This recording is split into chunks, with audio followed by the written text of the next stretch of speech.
Mimi ni mtumishi wa Mungu Evangelist Wilson Augustine, na nitumia fursa hii kuleta neno la Mungu kitabu cha Luka sura 19 na ule mstari wa kwanza, lakini mstari na utafuta ni mstari wa 10. Biblia inasema, naye yani Yesu alipoingia Yeriko, alipita katikati yake. Tazama, palikuwa na mtu jina lake Zakayo, mkubwa mmoja katika watoza ushuru, naye ni tajiri. Huyo alikuwa akitafuta kumwona Yesu ni mtu wa namna gani, asiweze kwa sababu ya umati wa watu, maana ni mfupi wa kimo. Akatangulia mbio, akapanda juu ya mkuyu apate kumwona, kwa kuwa atakuja kupita njia ile. Na Yesu alipofika mahali pale, alitazama juu, akamwambia Zakayo, shuka upesi, kwa kuwa leo imenipasa kushinda nyumbani mwako. Akafanya haraka, akashuka, akamkaribisha kwa furaha. Hata watu walipoona wakamnung'unikia wote wakisema, ameingia kukaa kwa mtu mwenye dhambi. Zakayo akasimama akamwambia Bwana, tazama Bwana, nusu ya mali yangu na hapa maskini, na ikiwa nimenyang'anya mtu kitu kwa ila, namrudishia mara 4. Yesu akamwambia, leo wokovu umefika nyumbani humu, kwa sababu huyu naye ni mwana wa Ibrahim, kwa kuwa mwana wa Adamu alikuja kutafuta na kuokoa kile kilichopotea. Mstari wangu wa msito ni mstari ule wa 10.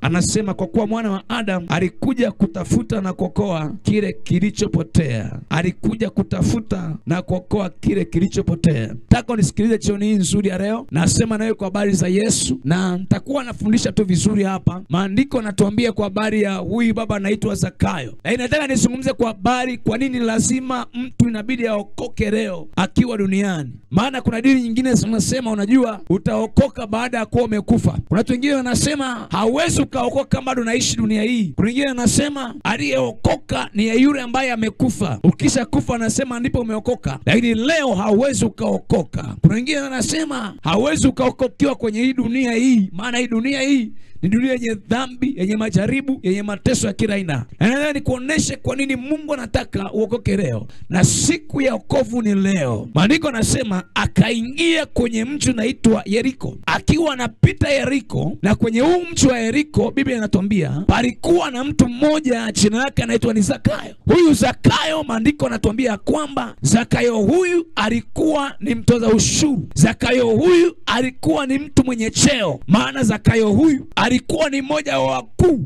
watoza ushuru kwenye nchi yao, au kwenye mji wao wa Yeriko. Ingekuwa ni leo kwenye nchi yetu ungesema Zakayo alikuwa ni mfanyakazi wa mamlaka ya kodi Tanzania TRA.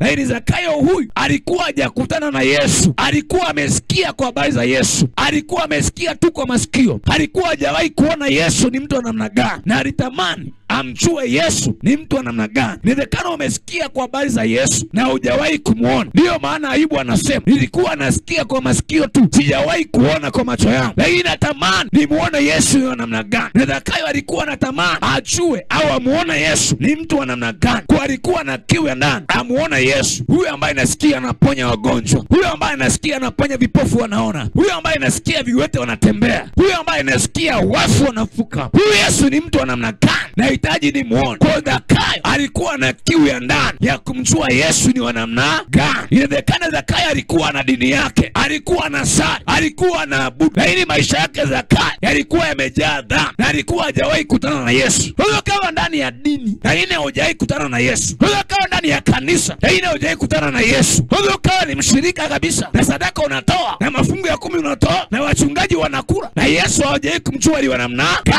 Kwa Zakayo alitaka mjue Yesu ni wa namna gani, huyu ambaye nasikia habari zake, mapepo yakimuona yanaanguka chini, yanatoka wapi? Huyu Yesu ni mtu wa namna ipi?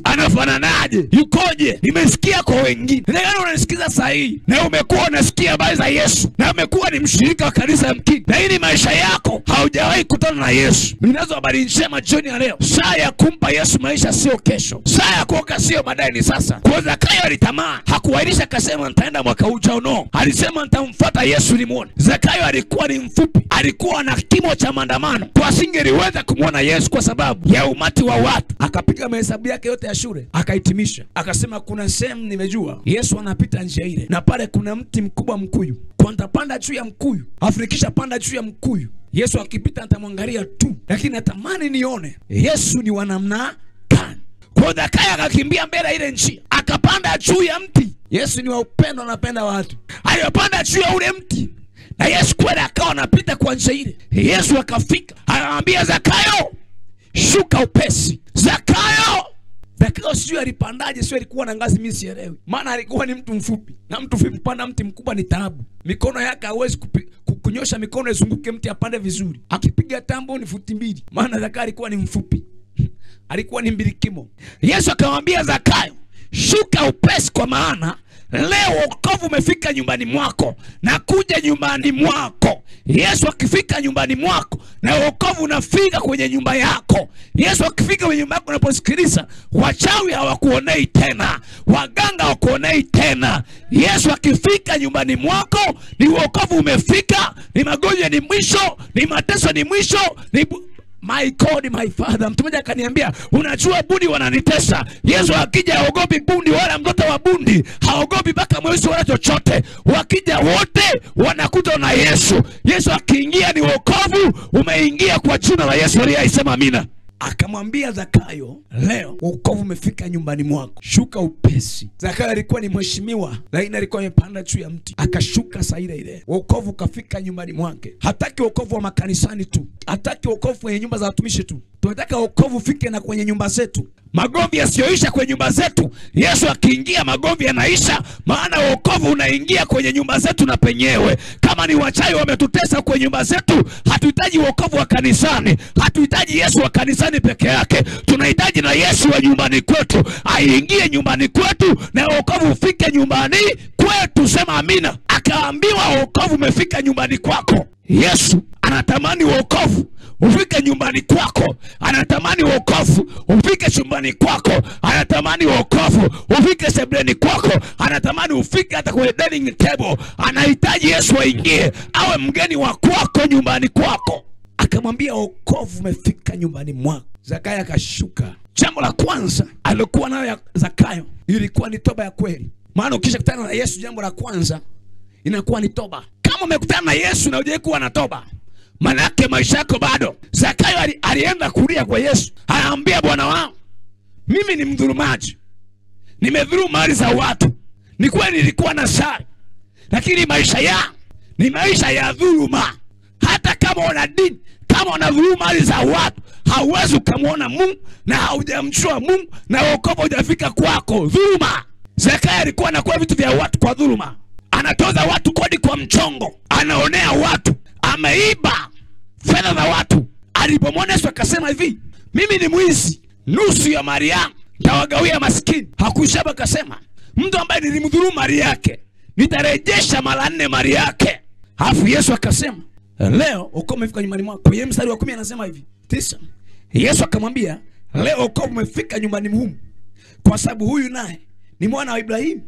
Kwa kuwa mwana wa Adamu alikuja kutafuta na kuokoa kile kilichopotea. Hapo ndipo nakazia. Yesu alikuja kutafuta na kuokoa kilichopotea. Kila anaishi maisha ya dhambi amepotea. Kila anaishi maisha ya dhambi amepotea na amefungwa. Na kwa kuwa amefungwa, adui shetani atamtesa. Kazi ya mfungwa ni kuteseka. Kazi ya mfungwa ni kufanya kazi ngumu. Ukienda gerezani pale ukaona wafungwa wanavyoishi, asubuhi ya kwako shamba wanalima, hawajui mshahara wao ni shilingi ngapi wala malipo yao ni shilingi ngapi. Mara mchana analisha ng'ombe, mara anafyatua matofali. Hiyo ndio kazi ya mfungwa, kutumikishwa bila malipo. Kwa kama haujaokoka, maana yake wewe ni mfungwa na utatumikishwa. Lakini Yesu alikuja ili apate kutafuta na kuokoa kilichopotea. Kwa kama naisikia sauti yangu hii au unanitizama na Yesu hujampa maisha, haujachelewa bado. Maisha ya mfungwa hayana maana. Maisha ya kutumikishwa hayana maana. Hata kama una kazi, hata kama una biashara, hata kama ni baba umeoa, as long as unaishi maisha ya dhambi, wewe bado ni mfungwa. Upo gerezani. Na kazi ya Yesu amekuja ili akutoe kwenye hilo gereza. Yesu amekuja kutafuta na kuokoa kilichopotea. Kwa kazi ya Yesu duniani ilikuwa ni kwa ajili ya kutafuta na kuokoa kilichopotea. Na kwa sababu wokovu Lazima umpe Yesu maisha leo, sio baadaye. Leo, sio kesho, leo. Kwa sababu usalama mwanadamu ni kuwa na Yesu ndani ya maisha yake. Maandiko yanasema uzima wa mtu haupo kwenye wingi wa mali zake. Kuna watu wana mali lakini walali ndani. Kwa sababu uzima wa mtu sio idadi ya magari alionayo. Uzima wa mtu sio idadi ya milioni ngapi ipo kwenye account ya NMB au CRDB. Uzima wa mtu sio idadi ya nyumba ngapi amejenga. Uzima wa mtu haumo ndani ya vitu alionavyo. Watu wengi wanateseka, sio kawa na cheo na elimu nzuri, lakini bado adui anakutesa na hujajua utokeje hapo. Na mnabekea kutoka ni wokovu, kumpa Yesu maisha, kusarenda kwake.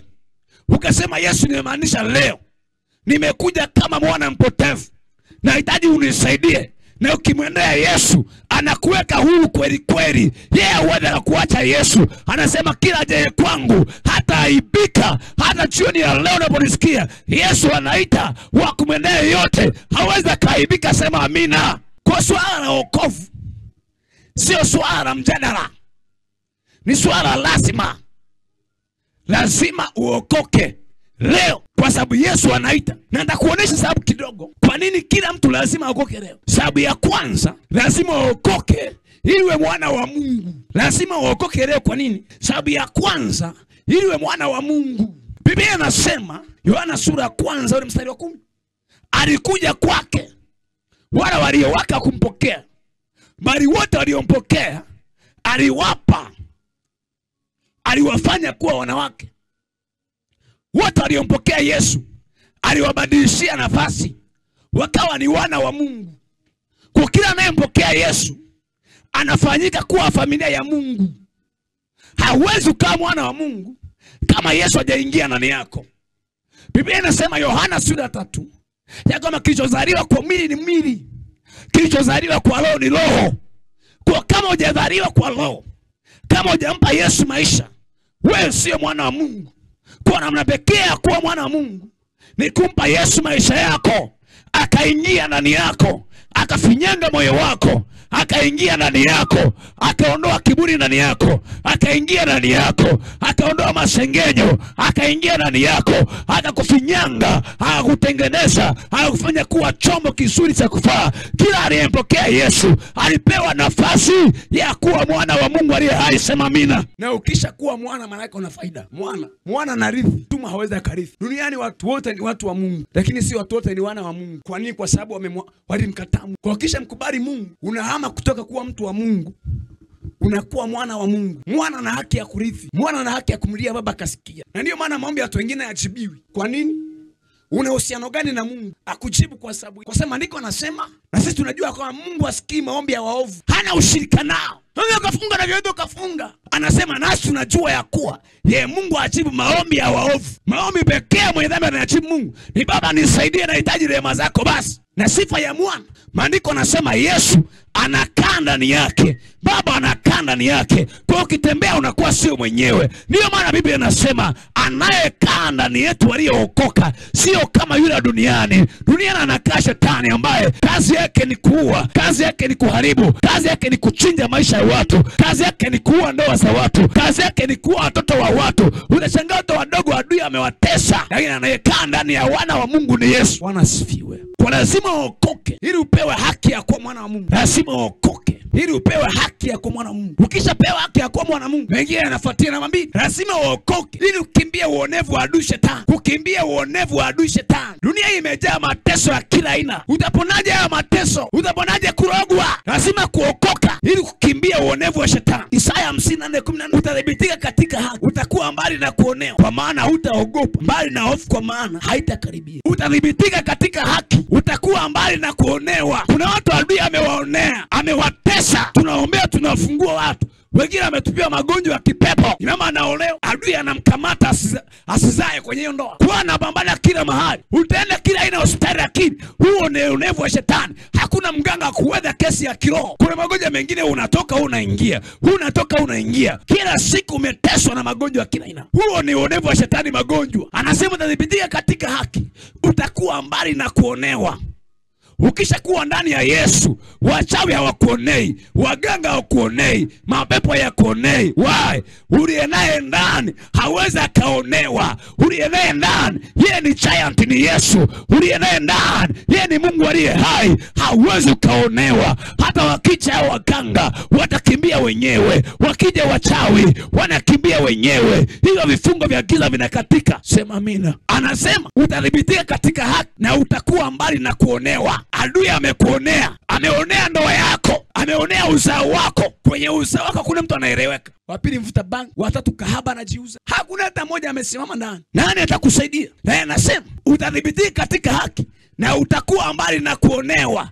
Hautaonewa. Kazi ya shetani kuonea watu. Na kuna wengine mnateswa na mizimu, haukuitafuta, lakini kwa kuwa hujampa Yesu maisha inakufuatilia. Ni mambo ya damu. Baba zako, babu zako walikuwa na mambo yao, na kwa sababu hujampa Yesu maisha bado wanakufuata. Unatembea kwenye maovu ya wazazi, unatembea kwenye vifungo vya familia, kwenye vifungo vya ukoo. Umekuwa ni mateka, haujui tokeje. Nisikilize unaponisikiliza. Yesu alikuja kuokoa watu toka kwenye vifungo vya giza. Biblia inasema kwa sababu hiyo Yesu alizaliwa ili azivunje kazi ya ibilisi. Yesu alikuja ili avunje kazi ya adui shetani. Mimi na hasira na adui nikiona anatesa mabinti wadogo, na hasira na adui nikiona anatesa vijana, anatesa ndoa za watu, anatesa biashara za watu, ninajisikia vibaya. Kwa sababu hii Yesu alikuja ili avunje kazi ya adui shetani. Na jioni hapa nisikilize, kazi ya shetani zitavunjika. Kwa anasema alikuja tenga mbali na kuonewa. Matendo ya Mitume sura 10:38. Habari za Yesu wa Nazareti, jinsi Mungu aliyomtia mafuta kwa Roho Mtakatifu na nguvu, naye akazunguka huko na huko akitenda kazi njema na kuponya wote walioonewa na ibilisi, kwa maana Mungu alikuwa pamoja naye. Kwa kuna watu wanaonewa. Maweza anasema hivi, baba zetu walitenda dhambi nao hawako, lakini sisi tumechukua uovu wao. Kuna watu wengine mnateseka na hujui kwa nini unateseka. Waliokutangulia walimesi kuona chukua uovu wa wazazi. Unateseka tu. Umeishi maisha ya vifungo. Mwenye kupe dalili chache za mtu ambaye yuko chini ya vifungo. Dalili chache za mtu ambaye amefungwa na anahitaji Yesu aingilie kati amsaidie. Kwamba yani wewe uko chini ya vifungo vya giza. Wewe ni mfungwa kiroho. Namna kutoka ni Yesu aingilie tu akusaidie. Umeshakuwa nyumba ya mapepo. Utaenda kwa waganga sawa. Waganga hawawezi kukusaidia, Yesu tu. Waganga badala ya kupunguza wanaongeza. Nikuoneshe dalili chache za mtu ambaye yuko chini ya vifungo vya giza au vifungo vya kipepo. Jambo la kwanza, ndoto unazoziota zinatuonesha aina ya ndoto unayoiota. Inatuambia uko chini ya vifungo au unajidanganya umeokoka, kumbe ulichonacho ni dini na Yesu hauna. Unahitaji Yesu akusaidie. Ndoto unazoziota: moja, unaota unalishwa vitu. Unaota unalishwa vitu. Unalishwa nyama. Na wewe ulivyomisi nyama unabugia tu. Maana umeshakula wali maharage mpaka umekuchosha. Kwa nyama unaikutana kwenye ndoto. Si umekula wali maharage mpaka umechoka na matembele. Kwa matembele yamekuchosha, ukutana na nyama kwenye ndoto unasema Bwana amenikumbuka. Wewe umerogwa tayari. Unaota unalishwa vitu. Ni alama ya kwamba uko chini ya mashambulizi ya giza. Uko chini ya vifungo vya adui shetani. Kuota unalishwa vyakula. Wengine mnalishwa nyama, wengine wanalishwa vitu hamtaki wenyewe, unashangaa unalishwa. Ni alama ya kwamba umefungwa. Ndoto. Nasumzia alama moja ndoto.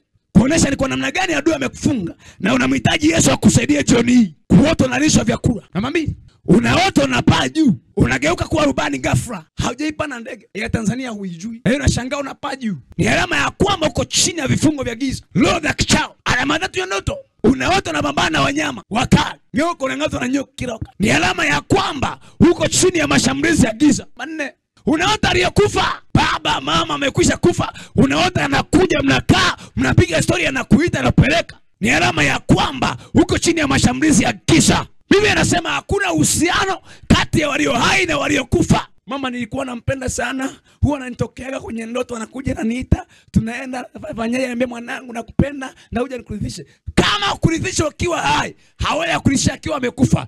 Kama unaota aliyokufa, wanakujia na utokea kwenye ndoto, unaongea nao, ni alama ya kwamba uko chini ya vifungo vya giza na unahitaji Bwana kutendee mema kuokoe jioni ya leo. Sema amina kama unaelewa. Namba 5, kuna watu wanaotesha madawa ya kienyeji. Mitishamba, afu wanauita ufunuo. Hiyo ni alama ya vifungo. Kwamba adui amekufunga, unaoteshwa madawa. Hiyo ni alama ya vifungo vya giza. Mwisho atakuwa mwanga wa kienyeji, utapiga ramuri. Na ili utoke huko unamhitaji Yesu akusaidie kweli kweli. Namba 6, Ni mwanaume anatafuta na mwanamke kwenye ndoto, au mwanamke anatafuta na mwanamke kwenye ndoto. Ni alama ya vifungo vya kisa na dalili nyingine na nyingine. Namba 7, unaota sauti zinakuita. Ukiwa kwenye ndoto anaitwa fulani njoo, hapo unakuja unatoka kwenye ndoto, hauoni mtu anakuita ni nani. Sauti zinaita, ni alama ya kwamba umefungwa.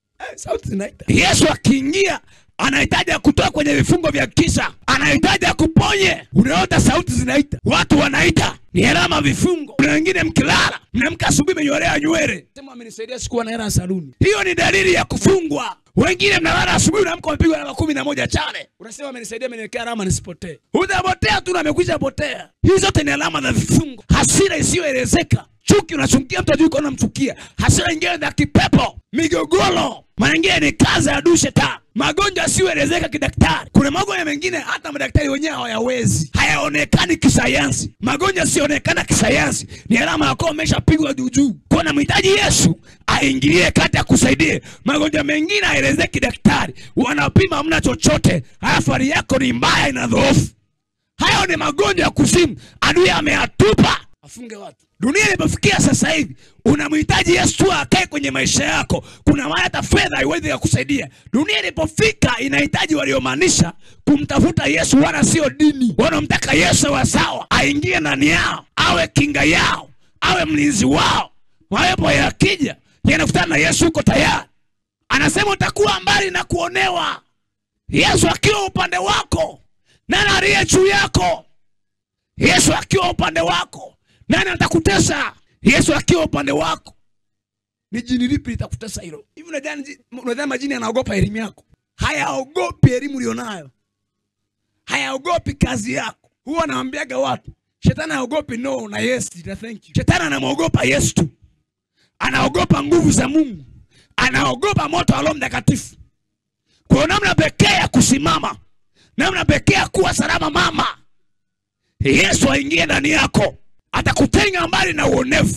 Umezaa watoto, unasomesha shule, unajua hatima yao itakuwaje. Sana na elimu tu, unawapa elimu tu, lakini hawapi elimu ya kimungu. Hawapi Mungu. Urithi pekee mnaweza kumpa mtoto wa kudumu ni Mungu. Urithi wa kumpa mwanao wa kudumu ni Mungu. Akishabada Mungu amefanya kila kitu. Kukaa mbali na kuonea. Kwa hapa nisikilize, nasema adui shetani hata kuonea tena kwa jina la Yesu. Kama ni kwa magonjwa hata kuonea, kama ni kwa vifungo hata kuonea, kama ni uzao wako ameufunga hata kuonea, kama ni uchuma ameufunga hata kuonea, kama ni chochote hata kuonea, kama ni amani nyumbani ameitoa hata kuonea, kama ni tumbo lako limefungwa shetani hata kuonea tena kwa jina la Yesu. Kama ni mzimu ya ukoo inakutokea mabibi na mababu waliokufa zamani, ninasema kwa jina la Yesu, hiyo miunganiko lazima itakatie kwa jina la Yesu aliye. Sema mimi kama unaelewa. Chana na mambo ya dini, chana na mambo ya misimu na waganga kienyeji. Uko umeenda kwa waganga wamekusaidia nini? Namba 3, oke leo ili upate uponyaji wa kweli. Hakuna uponyaji wa kweli nje ya Yesu. Namba 3, kwa nini inabidi uokoke leo? Ili upate uponyaji wa kweli. Yesu, madaktari wanatibu, lakini Yesu anaponya. Madaktari wanatibu, lakini Yesu yeye anaponya. Kwa hata madaktari waweza akashindwa, lakini Yesu hawezi akashindwa. Hata mifupa iliyo katika, Yesu anaiunganisha pamoja. Isaya 54. Inabidi uokoke leo ili upate uponyaji wa kweli. Ili upate uponyaji wa kweli. Isaya 53 na ile sura mstari wa 4.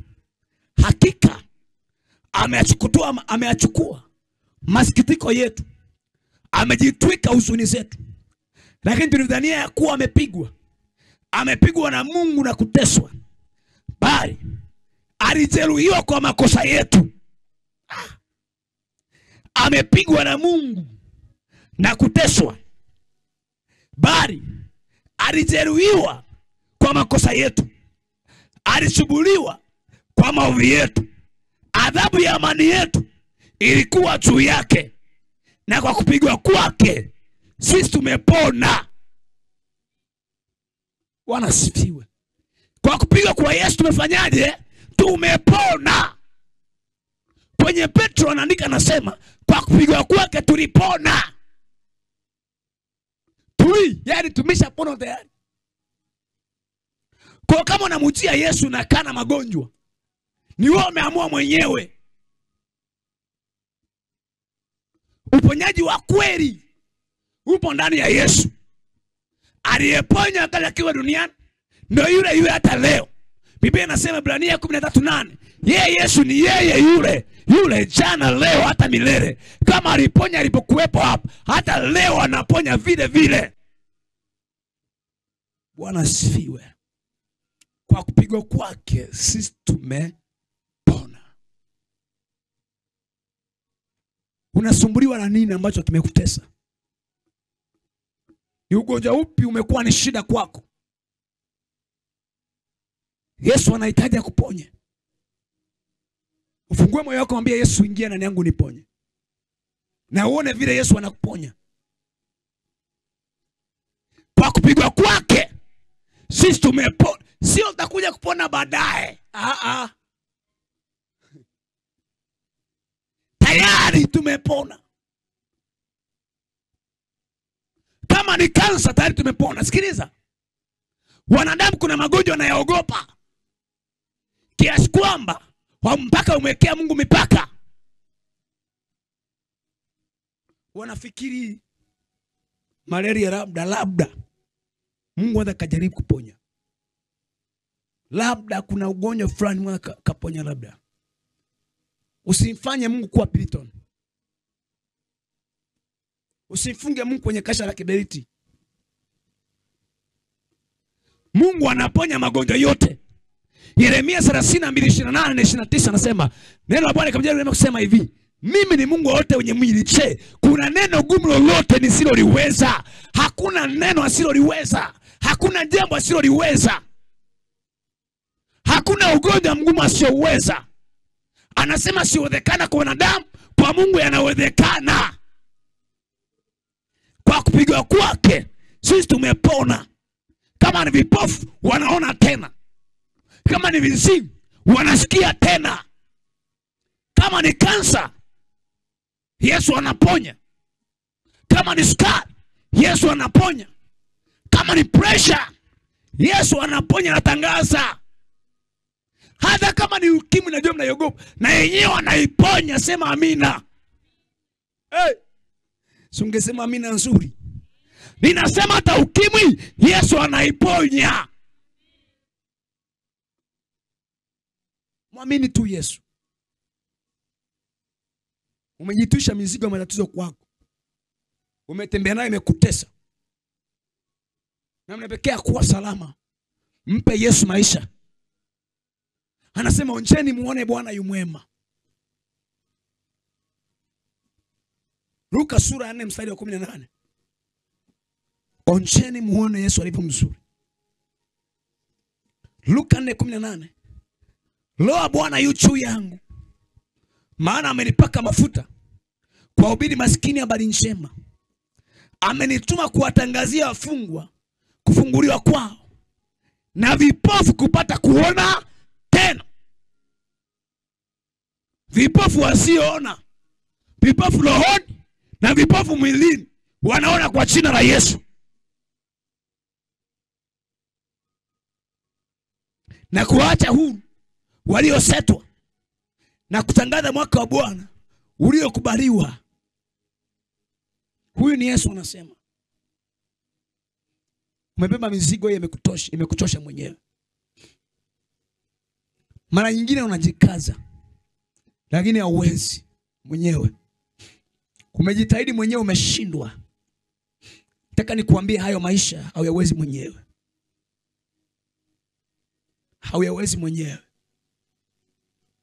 Yesu amekuja kuponya. Na jioni hii nitaomba kwa ajili ya uponyaji. Hata kama unanisikia hauko hapo kwa nyumbani kwako, maadamu naisikia sauti, nguvu za Mungu hazizuiliwi na umbali. Nitaomba, najua nguvu za Mungu zitafika hapo. Na utapona kwa jina la Yesu. Kama ni adui amekufunga, utafunguka kwa jina la Yesu. Namba 4. Kwa nini lazima kuokoka leo? Yesu anarudi kuwachukua waliookoka. Yesu anakuja kuchukua waliookoka. Ukubali ukatae, Yesu atarudi kuchukua waliookoka. Warumi 6:23 anasema mshahara wa dhambi ni mauti, bali kalama ya Mungu ni uzima wa milele. Na dhambi ni dhambi tu. Hata ungeipamba ukailemba, kama dhambi ni dhambi, mshahara wake ni mauti. Hata ungeipikia chapuo ukaipaka mafuta namna gani, as long as ni dhambi, bado ni dhambi. Hata ungeibadilishia jina, ukaipa jina la Kiingereza, si ndio kinapendwa, bado ni dhambi tu. Mshahara wake ni mauti. Hata ungeidogosha ukaita ni ndogo, wewe idogoshe tu ni ndogo. Kusengenya tu, kusema uongo tu, kuiba tu, kuchukia tu, si dhambi mezidogosha siku hizi. Tumia nakwambia mimi siendi kanisani, lakini nafanya matendo mazuri, nasaidia watu. Sina roho mbaya, lakini moyo wake ndani umejaa uovu wa kila aina. Kwa dhambi nyingine mnazidogosha zionekane ni ndogo. Lakini nakwambia dhambi hata kama ni ndogo kama sindano, hata kama ni ndogo kama piriton, kama ni dhambi, mshahara wake ni mauti. Na Yesu anakuja kuchukua ambao wamemkubali. Wapendwa, hii dunia inaisha na tamaa zake zinapita. Dunia hamna jipya eti. Sema nashasema hamna lolote jipya. Yote ni marudio duniani hapa. Tembea uone. Hakuna jambo jipya duniani. Waliofikia ni wazuri, wenyewe wanazeeka wanakufa. They are die. Waliokuwa wanatesa kwa zamu ni wadada wazuri wanatesa. Sasa hii mashavu yanajikusanya lazima. Hata ukipiga mashavu yamekataa umeenda.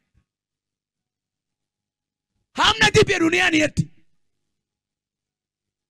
Dunia inapita na tamaa zake. Bali wale ambao wamekubali Yesu, hao ndio ambao wanadumu milele hata milele. Na Yesu akija, anakuja kuchukua ambao wamesafishwa kwa damu ya Yesu, wamemkubali Yesu kwa dhati ya moyo wao, wamemkubali Yesu katikati ya dunia iliyoharibika, wamemkubali Yesu. Hao ndio ambao ataenda nao, atawanyakua. Unataka kwa zamu? Duniani kuna kutesa kwa zamu au ni kuteseka kwa zamu tu? Unatesa bila Yesu, kwa zamu unatesaje? Yesu anarudi, atachukua aliyokombolewa. Kuonesha hapa napohitimisha, ili niombe. Yesu anarudi. Wanaume, Yesu anarudi. Wanawake, Yesu anarudi. Vijana, Yesu anarudi. Na atarudi kubeba wale ambao wameacha maisha ya dhambi, wale ambao wameacha masengenyo, wale ambao wameacha chuki na watu, wale ambao wameacha kwenda kwa shirikina, wale ambao wameacha ukanga, wale ambao wameacha maisha ya zinaa, wale ambao wamekubali wakasafishwa kwa damu ya mwana kondoo. Hao Yesu akija tena nao, hao ndio ambao watakuwa naye milele na milele. Dunia inapita, usidanganyike. Yesu anarudi. He's coming. Si utakuwa nani wewe? Yesu anarudi. Yesu anarudi. Kitabu cha Luka sura 17.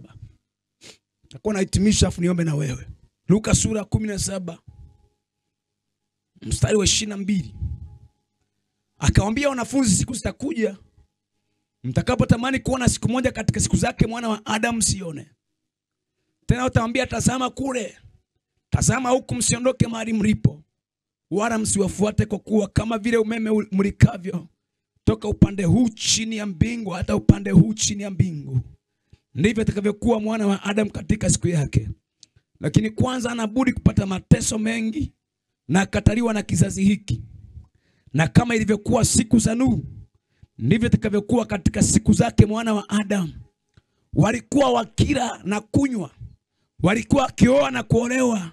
Hata siku ile Nuhu aliyoingia katika safina, gharika ikashuka ikaangamiza wote. Na kadhalika na ilivyokuwa katika siku za Lutu, walikuwa wakila na kunywa, walikuwa wakinunua na kuuza, wakipanda na kuchenga. Lakini siku ile Lutu aliyotoka Sodoma kunyesha moto na kibiriti kutoka mbinguni vikaangamiza wote. Hivyo itakavyokuwa siku zile atakafunulia mwana wa Adamu. Katika siku ile aliye juu ya dari, vyombo vyake vimo ndani ya nyumba, asishuke ili kuvitwaa. Na kadhalika aliye shambani asirejee nyuma. Mkumbuke mkewe Lutu. Mtu yeyote atakaye kuiponya nafsi yake ataangamiza, na yote atakayeangamiza ataiponya. Nawaambia usiku wawili watakuwa katika kitanda kimoja, mmoja atatwaliwa na mmoja ataachwa. Wanawake wawili watakuwa kisaga pamoja, mmoja atwaliwa na mmoja ataachwa. Wawili watakuwa shambani, mmoja atwaliwa na mmoja ataachwa. Wakajibu akamuuliza, wapi Bwana? Akamwambia, ulipomzoga ndipo watakapokutanika tai. Yesu anawaambia, kumbukeni wakati wa Lutu, watu walikuwa wakila, wakipana na kuvuna, wakichenga na kuishi ndani yake. Walikuwa wakifanya harusi. Harusi hazijaanza leo. Wendo na kiwe tu cha harusi, kisikia harusi ya ulari na send off na kapra mama bako na kopo na jitwika na madeni kwa ajili ya harusi. Anasema wakati ule wa Lutu walikuwa wakioa na kuolewa, walikuwa na kichenga na kuishi ndani yake, walikuwa wanaenda kazini na mashambani. Lakini siku Lutu alipotoka Sodoma, kukanyesha kiberiti na moto, Sodoma ikaungua tu, wote walikuwa wanatenda maovu wote wakaangamia. Anasema ni kama ilikuwa siku za Nuhu. Watu walikuwa wanakula, wanakunywa, viongozi wa siasa wanagombea, wanapigiwa kula, wakuiba wanaiba, wakushinda wanashinda, wakushindwa wanashindwa, wakuongoza wanaongoza, wanafanya biashara, maisha yanaendelea. Lakini mwinjilisti Nuhu alikuwa anahubiri injili miaka yote. Anawaambia gharika inakuja. Anawaambia gharika inakuja. Tubu, maana gharika inakuja. Mgeukie Yesu, maana gharika inakuja. Wala hakumsikiliza Nuhu. Maana alikuwa anawaambia gharika inakuja na kati jua linawaka. Wakiangalia mazingira wanaona ni kiangazi. Wanasema mtumishi wa Mungu amechanganyikiwa huyu. Anasema habari ya mvua wakati wa kiangazi. Jua linawaka hivi kiangazi hiki. Hapo anasema gharika inakuja, mvua inanyesha. Akamwambia Nuhu, wewe umechanganyikiwa. Nuhu alikuwa ni mwinjilisti wa haki aliyehubiri kwa habari za siku za mwisho. Wala hakuiamini injili yake. Miaka zaidi ya 120 anahubiri injili ile. Hawakuiamini ile injili Nuhu. Maandiko nasema Bwana akamwambia Nuhu, ingia wewe na uzao wako kwenye safina.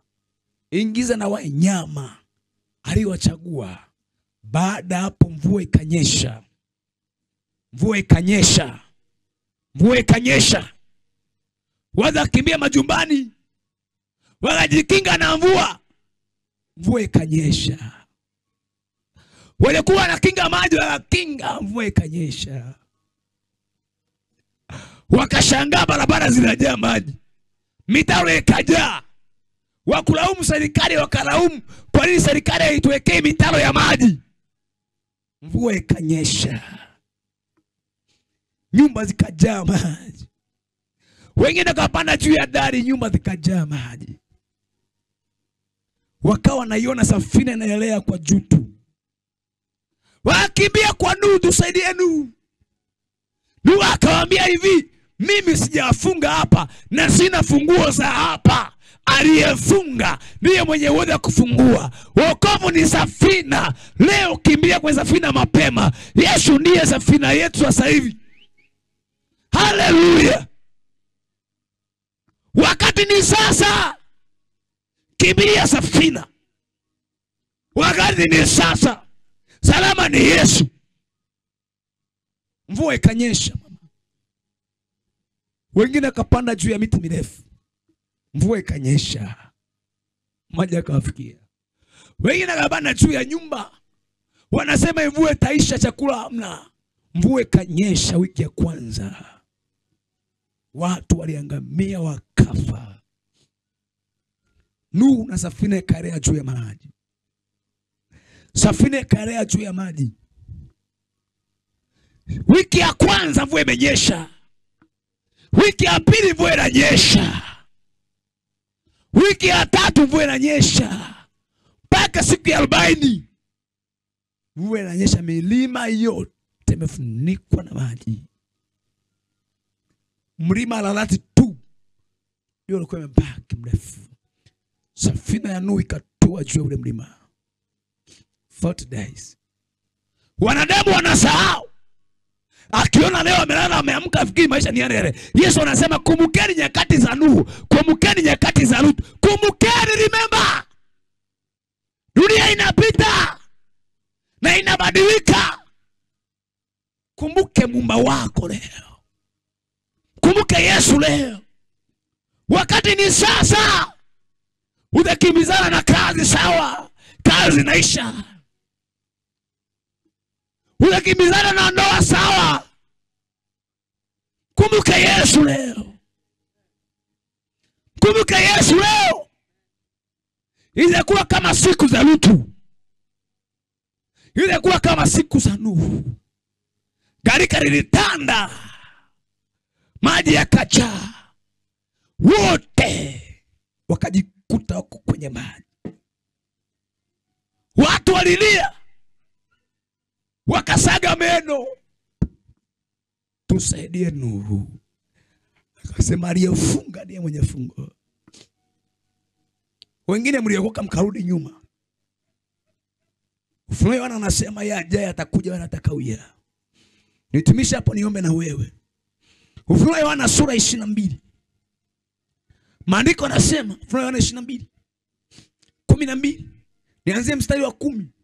Ufunuo 22:10 akaniambia, usiatie muhuri maneno ya unabii wa kitabu hiki, kwa maana wakati huo umekaribia. Mwenye kudhulumu na azidi kudhulumu, mwenye uchafu azidi kuwa mchafu, na mwenye haki azidi kufanya haki, na mtakatifu azidi kutakaswa. Tazama naja upesi, na ujira wangu pamoja nami kumlipa kila mtu kwa kadiri ya kazi yake. Yesu atarudi. Utakuwa wanani wewe? Hapa hakuna cha nilikuwa katekista, nilikuwa shehe, nilikuwa padri, nilikuwa mchungaji. No. Matendo yako atasimama na wewe. Mwanadamu, maisha yako ni mafupi hapa duniani.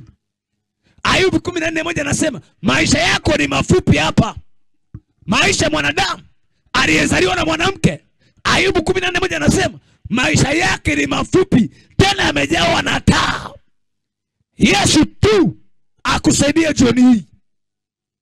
Yesu tu akuokoe jioni hii. Yesu tu akuonee rehema jioni hii. Yesu tu akusamehe. Yesu tu akutoe kwenye hayo makaburi, kwenye vifungo na hiyo misiba. Maisha yako yamejaa uzuri na mateso. Naomba usimame, nataka niombe na wewe. Nataka niombe na wewe jioni hii. Sami, kwa kweli namhitaji Yesu anisaidie. Nataka niombe na wewe. Unasema nataka huyu Yesu anisaidie. Siwezi peke yangu. Tumekuja mtaa wa maji maji. Sio kwamba kuna mitaa mingine kule, hapana. Tunataka Yesu atawale huu mtaa. Tunataka wachawi wakome kwenye huu mtaa. Tunataka nguvu za giza ziondoke kwenye huu mtaa. Tunataka waganga wahame kwenye huu mtaa. Tunataka Yesu atawale. Yesu aokoe watu mahali hapa. Yesu atawale maisha yao mahali hapa. Yesu ajaze nguvu zao mahali hapa. Adui asiwatese watu mahali hapa. Yesu aonekanie mahali hapa. Yesu atawale anga la mahali hapa. Familia za watu ziwe na amani mahali hapa. Watu wakilala wapate usingizi mahali hapa. Ndio maana tumekuja hapa mahali maji maji. Na Yesu najua atakutendea mema. Usikubali kubaki nyuma. Saa yako ni hii hapa. Saa yako ni hii hapa. Saa yako ni hii hapa. Hii ni saa yako. Nasema hii ni saa yako. Unaponisikiza nasema hii ni saa yako. Unaponitazama nasema hii ni saa yako. Yesu hazuiliwi na umbali. Hazuiliwi na mazingira chochote. Hauhitaji kuteseka. Yesu amelipa gharama. Pale msalabani alisema imekwisha, na ilikuwa imekwisha kweli. Hauhitaji adui ya kutese. Yesu alilipa gharama akasema imekwisha. It is done. Imekwisha mwanamke. Adui Shetani hana uhalali wa kutesa. Adui Shetani hana uhalali wa kuonea. Adui Shetani hana uhalali wa kutesa uzao wa tumbo lako, wa kutesa jamaa yako. Kwa nini uteseke? Kwa nini ufoende motoni na wakati neema bado ipo? Kwa nini?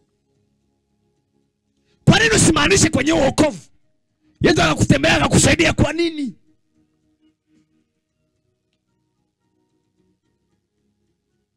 Kwa nini hawachai wakutese?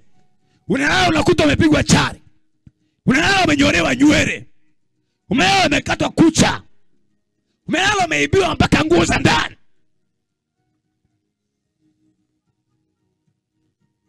Shetani ni mbaya sana mama. Shetani ni mbaya sana mwanaume. Yesu anasema nalikuja hii nizifunje kada ibilisi. Jioni ya leo kada shetani zinavunjika. Jioni ya leo mizimu iliyokamata inavunjika. Jioni ya leo madhabahu za giza zinavunjika. Jioni ya leo mizimu ya ukoo inakatika. Kwa jina la Yesu aliye hai ninatangaza hizo nguvu za giza zinakatika mahali hapa na jioni hii kwa jina la Yesu aliye hai. Sema amina. Fuma macho yako tuongeze biti. Manda bahante. Nataka nikupe dakika mbili tu ukiwa umefumba macho jifikirie juu ya maisha yako. Ni kwa namna gani unamhitaji Yesu? Ufikirie juu ya maisha yako vizuri mwanamke. Fikiria kijana vizuri na baba. Ukiwa umefumba macho kufikiria namna gani unamhitaji Yesu.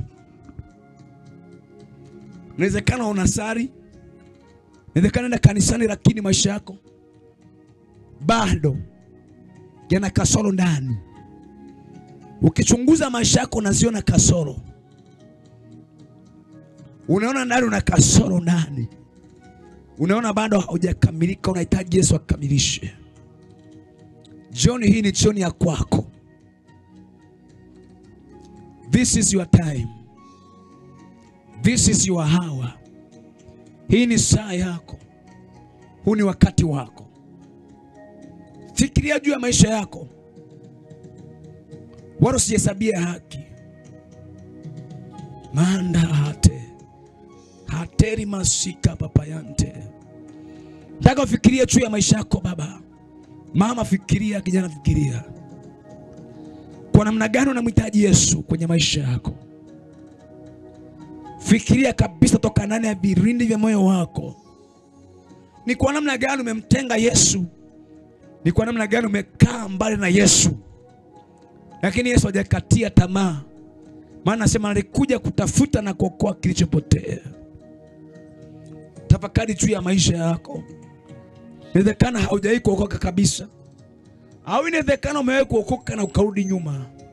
Au inawezekana ni mtu wa dini, umekamata dini lakini hauna Yesu. Yesu anakupa nafasi ya pili muhimu jioni hii. Anatamani umpe maisha yako. Anatamani afanyike Bwana Mwokozi wa maisha yako. Mwanamume, Yesu anakutamani jioni hii. Yesu anakutamani jioni hii. Taka hapo ulipo unasema, mtumishi wa Mungu, nasikia ndani yangu namhitaji Yesu anisaidie. Ikiwa uko mbali unasikia sauti hii, sema mtumishi, nahitaji Yesu aniwezeshe. Weka mkono wako mmoja kifuani na mwingine nyosha juu. Nyosha mkono wako juu. Nataka niombe na wewe. Hey. Unasema namtaka Yesu. Huyo ambaye nimesikia namsema, huyo ambaye ni mzuri. Nyosha mkono wako juu. Mama yangu, wokovu sio dini, wokovu sio dhehebu, na wokovu sio kanisa. Wokovu ni mahusiano na Mungu. Wokovu sio dhehebu lako wala sio dini. Wokovu ni Mungu ndani yako akusaidie. Nyosha mkono juu vizuri, niombe na wewe. Naomba rudia maneno. Yesu anakupenda jioni hii. Ningetamani usimkose Yesu. Ningetamani usimkose Mungu. Ningetamani usimame sawa sawa na Mungu hata Yesu akirudi. Ningetamani usirudi nyuma tena. Ningetamani usiwe na maisha kucheza na kuchezea imani. Ningetamani. Nyosha mkono juu, niombe na wewe. Naomba rudia maneno haya ukiwa unamaanisha kabisa. Hata unaposikia mbali huko sauti hii, ningetamani urudie haya maneno. Ni sala ya kutengeneza na Mungu. Ni sala ya kumrudia Mungu. Sema, Bwana Yesu, Bwana Yesu, niko mbele zako. Jioni ya leo nimesikia habari zako ya kwamba wewe ni Mungu ambaye unasamehe. Bwana Yesu, Bwana Yesu, jioni ya leo ninakuomba unisamehe makosa yangu, unisamehe maovu yangu, unisamehe dhambi zangu, na unisafishe kwa damu ya Yesu, kwa damu ya msalaba, kwa damu ya mwanakondoo.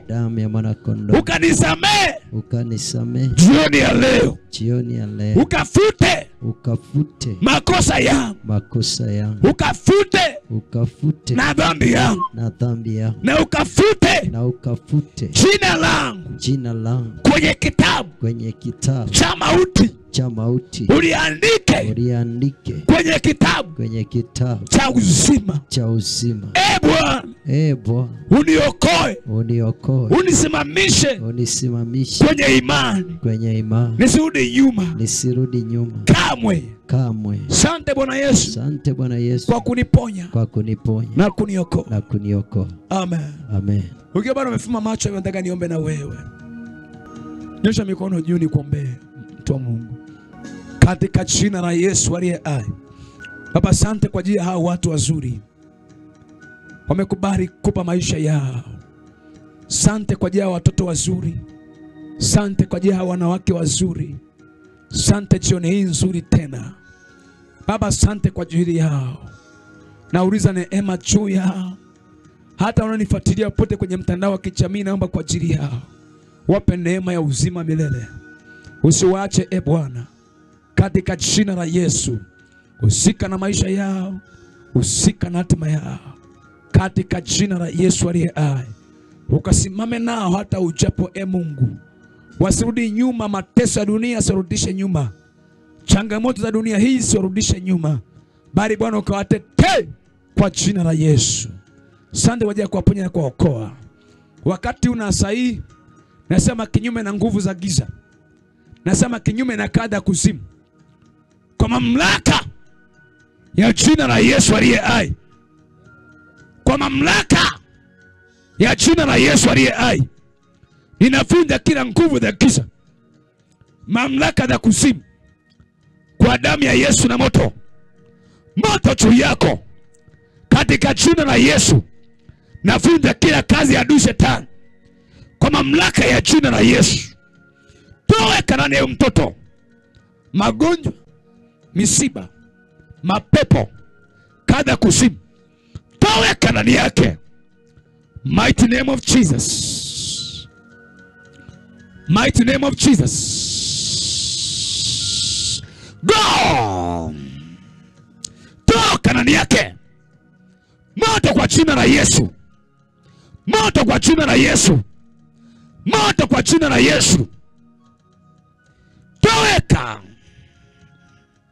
Toweka. toweka na kuapiza kwa moto ulipokaa kwenye tumbo lake, kwenye kifua chake, kwenye hicho kiuno. Toweka. Fena. Fena. Fena. Katika jina la Yesu. Bwana kemee. Katika jina la Yesu. Bwana kemee. Katika jina la Yesu. Bwana kemee adui shetani. Katika jina la Yesu. Bwana kemee. Kwa damu ya Yesu na moto. Damu ya Yesu na moto. Damu ya Yesu na moto. Damu ya Yesu na moto. Kwa damu ya Yesu na moto. Fire now. Kwa jina la Yesu na moto. Kwa damu ya Yesu na moto. Mamlaka za giza, nguvu za kuzimu, moto juu yako. Moto juu yako. Moto juu yako. Moto juu yako. Moto juu yako. Moto juu yako. Moto juu yako. Kwa damu ya Yesu na moto. Moto juu yako. Kwa damu ya Yesu na moto. Moto juu yako. Kwa damu ya Yesu na moto. Rapa shekete. Ripa shanta rabasika yanta. Manta riba haskanta. Toweka kwa jina la Yesu. Fena. Moto. Moto kwa jina la Yesu. Toweka. Toweka ndani yake. Toweka ndani yake. Toweka ndani yake. Toweka ndani yake.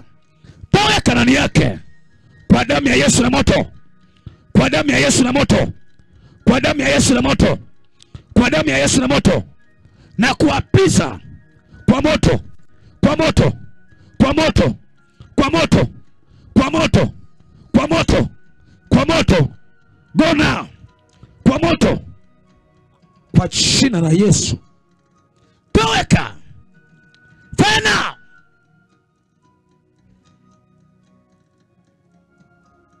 Doka ndani yake. Mamlaka za giza mizimu. Doka. Doka ndani yake. Toweka. Toweka. Toweka. Toweka. Toweka. Achia sasa maisha yake. Achia sasa maisha yake. Achia sasa maisha yake. Mamlaka na kuzimu. Toka. Mighty name of Jesus. Mighty name of Jesus. Toweka. Kwa damu ya Yesu na moto. Katika jina la Yesu. Mighty name of Jesus. Katika jina la Yesu. Katika jina la Yesu. Katika jina la Yesu. Kwa mamlaka ya jina na kunyosha mikono juu katika jina la Yesu aliye hai. Baba, asante kwa neema yako. Katika jina la Yesu. Asante kwa ajili ya watu. Nauza neema na nguvu juu yao. Mateso ya kila aina hana mamlaka juu yao.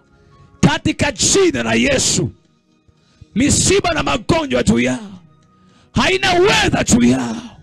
Katika jina la Yesu. Na uliza nguvu za Mungu juu yao. Roho Mtakatifu watu wajaze sahihi.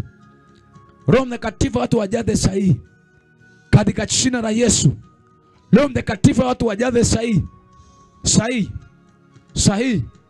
Kwa jina la Yesu. Roho Mtakatifu, I pray. Hao watu wajaze sahihi.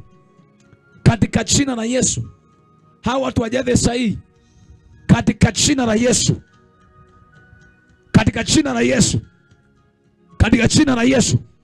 Katika jina la Yesu. Katika jina la Yesu. Katika jina la Yesu. Holy Ghost now. Holy Ghost. Holy Ghost. Holy Ghost. The name of Jesus. The name of Jesus. In Jesus' mighty name. It is well. Taka mtu ni mgonjwa, kama unaumwa, sogea mbele hapo niombe kwa ajili yako. Kama ni mgonjwa na ugonjwa wote, sogea mbele niombe kwa ajili yako hapo. Sogea mbele nikuombee.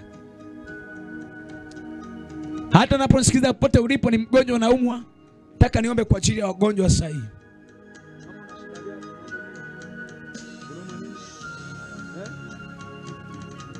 Sehemu gani? Kwenye mgongo. Kwenye mgongo. Kinamna gani kinatembea? Na? Kimepana hapo kwenye kichwa. Mama sogea hapa pia. Ona mwa nini? Tumbo linakuuma. Na macho na umu. Nini na uno? Na kichomi. Wewe hizo kitu kinatembea tokea lini? Kinatembea tokea lini kitu nakisema kinatembea? Miaka miwili kinatembea ndani yako. Fumba macho, sogea hapa, mfumbe macho. Sogea hapa mbele na wewe, fumba macho. Huko nyuma nyosha mikono juu, tuombe kwa ajili ya watu. Anasema nasikia kuna kitu kinatembea kwenye mwili. Huyu macho yanauma na mgongo unauma na kiuno kinauma. Unakuwa na nyingine inadondoka chini, naona giza wakati unatembea. Unaona giza wakati unatembea. Okay. Bwana atakuponya. Unaamini Yesu atakuponya? Haya, nataka tuombe kwa ajili yako. Baba, katika jina la Yesu, I release fire. I release fire. Naachilia moto wa kimungu juu ya hao watu. Roho ya mateso. Roho ya mateso sahi. Na kuvua kwa damu ya Yesu. Joka wa zamani. Joka wa kuzimu. Mamlaka ya giza. Kila kinachotembea kwenye miili ya watu. Kila vifungo vya giza kwenye mgongo, kwenye kiuno. Naachilia moto sahi. Towe kwa jina la Yesu. Towe. Towe kwa jina la Yesu. Towe kwa jina la Yesu. Kwenye mgongo huo, kwenye kiuno, kwenye utosi, kwa jina la Yesu. Naachilia moto. Naachilia moto. Naachilia moto. Fana. Toe kwa jina la Yesu. Mighty name of Jesus Christ. Go. Go now. Toe kanani yake. Kwa mamlaka ya jina la Yesu. Kwa mamlaka ya jina la Yesu. I command by power. Kwa jina la Yesu na moto. Kwenye utosi kichwa, kwenye ubongo wa nyuma, kwenye mgongo, kwenye kiuno na kila mahali. Toweka. Go. Moto. Moto. Moto. Kwa damu ya Yesu na moto. Kwa damu ya Yesu na moto. Na kuapida kwa jina la Yesu. Kila uganga uliotuma juu yako, kwa mamlaka ya jina la Yesu. Toka ndani yake. Toka ndani yake. Enyi majini, enyi uchawi wa giza, katika jina la Yesu. Na kuharibu kwa jina la Yesu. Na kuharibu kwa damu ya Yesu. Toweka. Go now. Go now. Go now. Kwa mamlaka ya jina la Yesu. Toweka. Toweka. Toweka.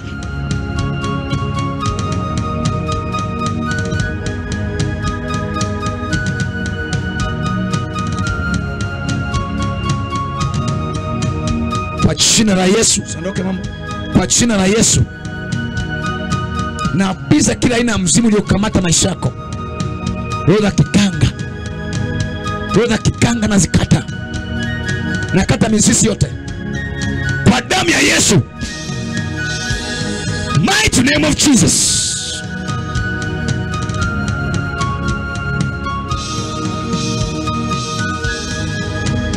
Hayo macho rejesha nuru kwa damu ya Yesu. Roho ya upofu